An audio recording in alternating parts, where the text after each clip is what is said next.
The Salomon Aero Glide 4 takes that max stack, max cushion daily trainer vibe to new levels. This one feels lighter, smoother on the stride, and just generally more enjoyable to run in for daily miles.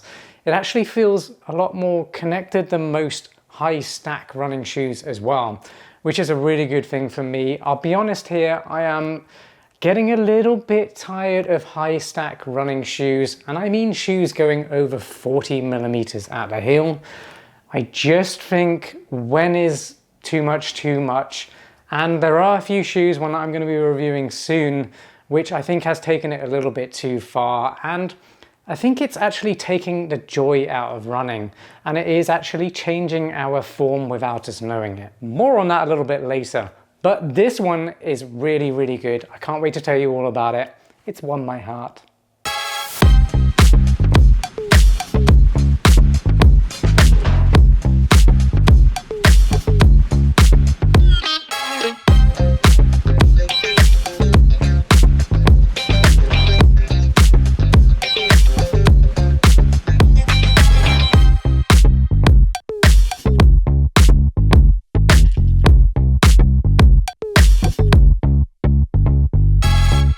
Let's start with the key specifications and what they mean for you on your run.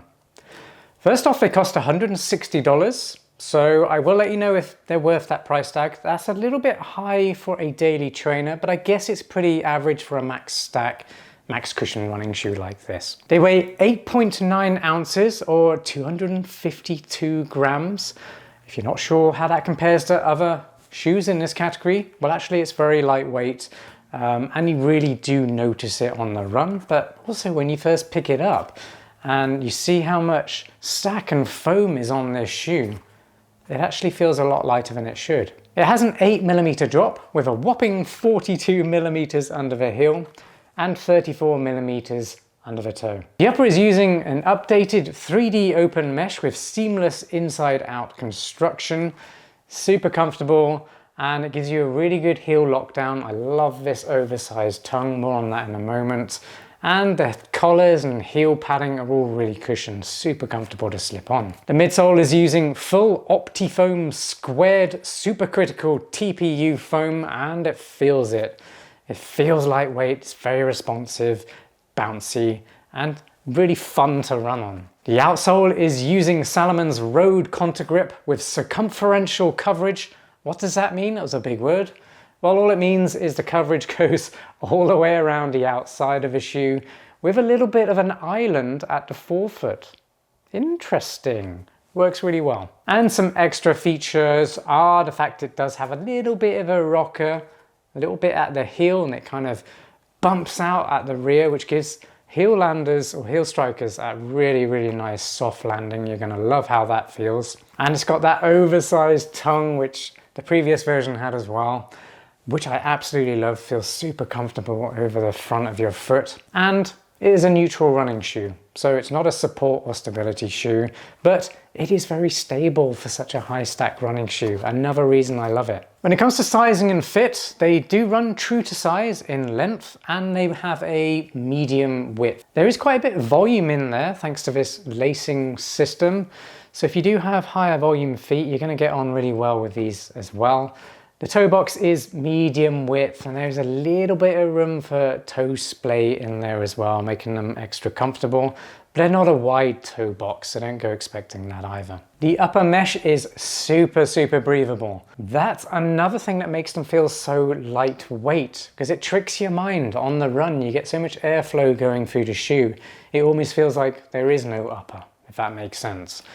Either way, the benefits of that are that your feet don't heat up. There's less chance of them getting sweaty if you are going to be pushing the pace a little bit in these, because they do allow for it.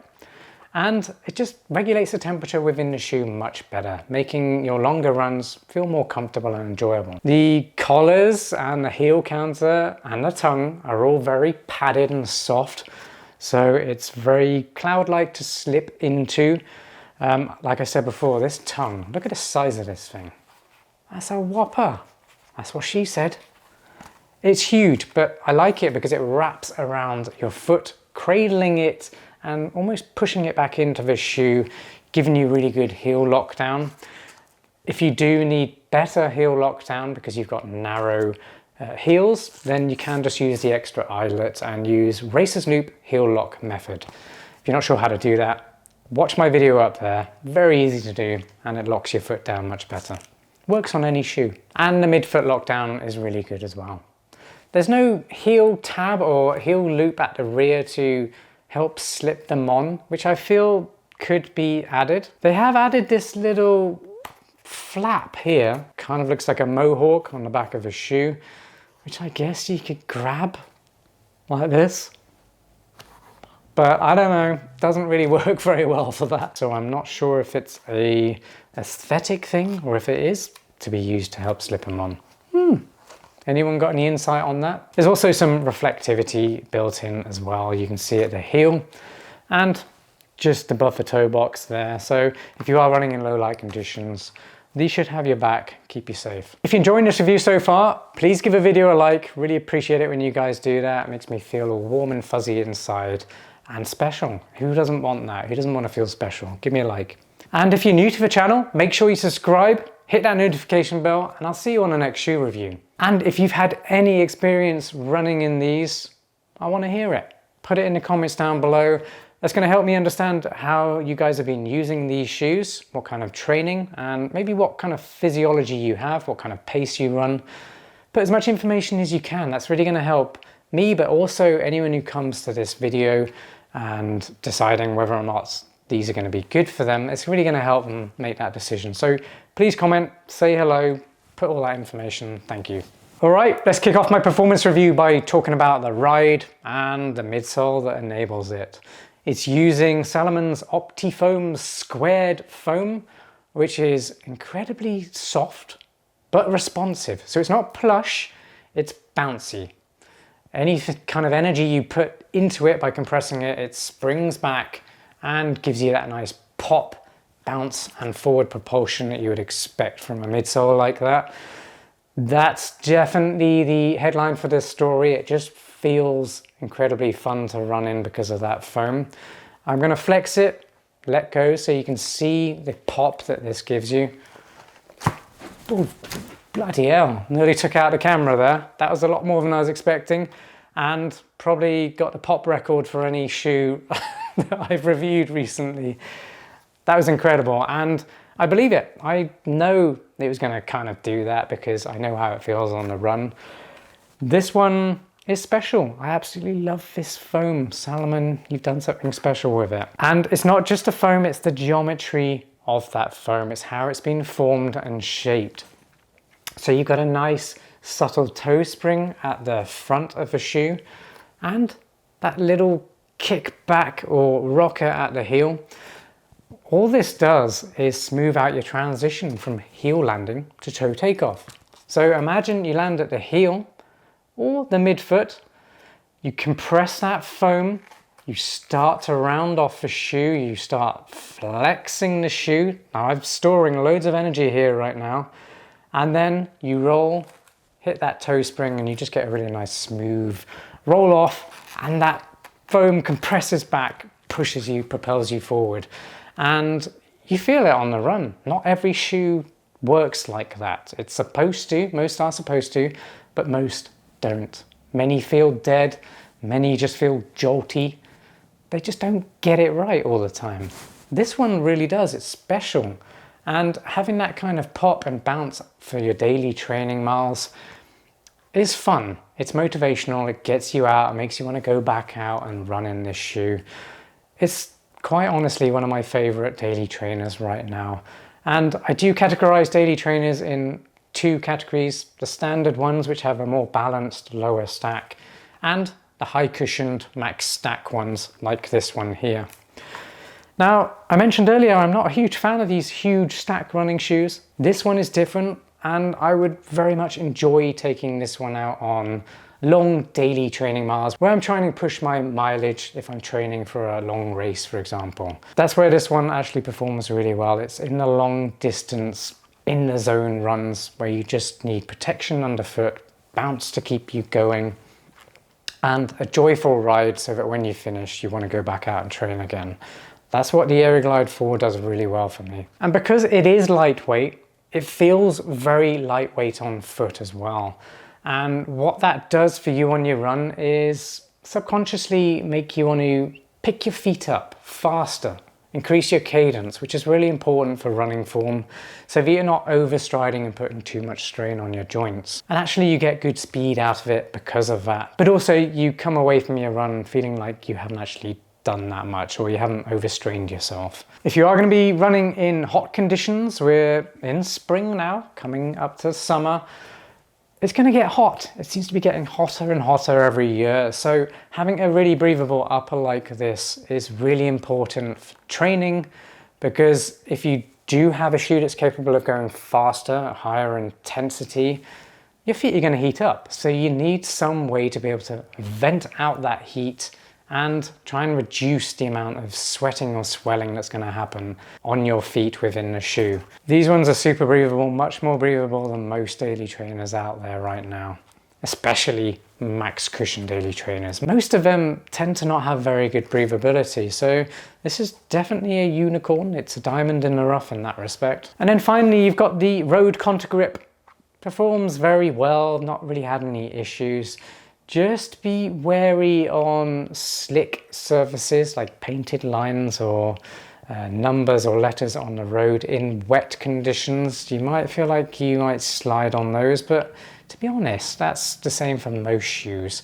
And this rubber does actually have some stickiness to it. So I'm already seeing some wear going on there, probably more than I would at this point in testing on other shoes. So that tells me it is pretty sticky and it is actually doing its job really well, but it also means it might not last as long as some of those harder rubber compounds. But to be honest, I'd rather a rubber compound not last as long but actually work and stop me from slipping than one that lasts forever and doesn't do its job properly.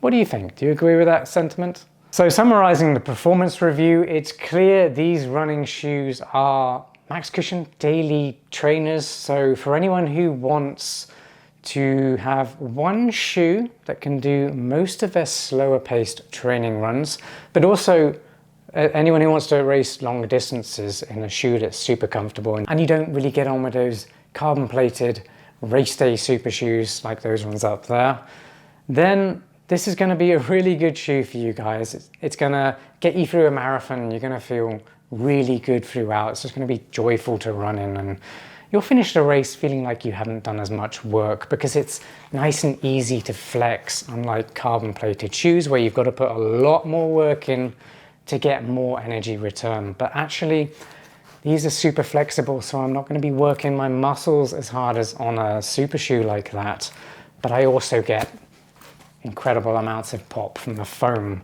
So for me, that's definitely a win for anyone who does want a nice, easy, cushion supportive shoe for going longer distances. That also makes these perfect for recovery runs as well. So if you do need to rack up base mileage and recover after a more intense session the previous day, these are the shoes to help you do that too. Oh, I have to mention it as well.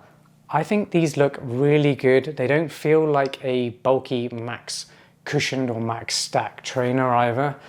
So that means they look good for lifestyle use. I've actually been wearing these for all kinds of things, from doing mini golf, walking the dog, going shopping, going to town, just general lifestyle use.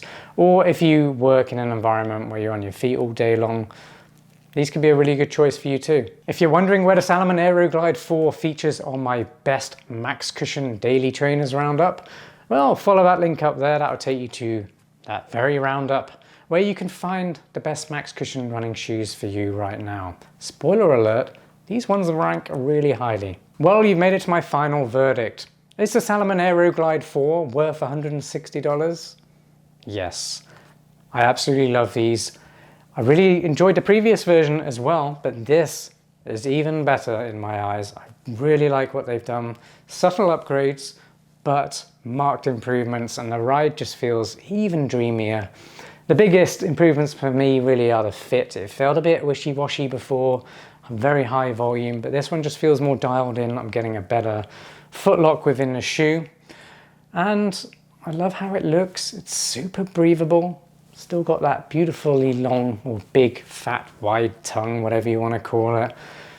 Just feels great on the foot, and that extends to the run as well. I'm using this a lot for daily training right now, just because I love how fun and bouncy it feels underfoot. Well, I really hope you enjoyed that review. I hope it gave you some insights into whether or not the Aero Glide 4 is going to be the right daily trainer for you this season. If you've got any questions at all about this one, or any running shoe you're not sure where to start, I can help point you to the right shoes for you. I reply to everyone as well, so make sure you do comment down below. But most importantly, if you haven't already, make sure you subscribe to the channel, hit that notification bell, and I'll see you on the next review. Thanks again for watching. Peace.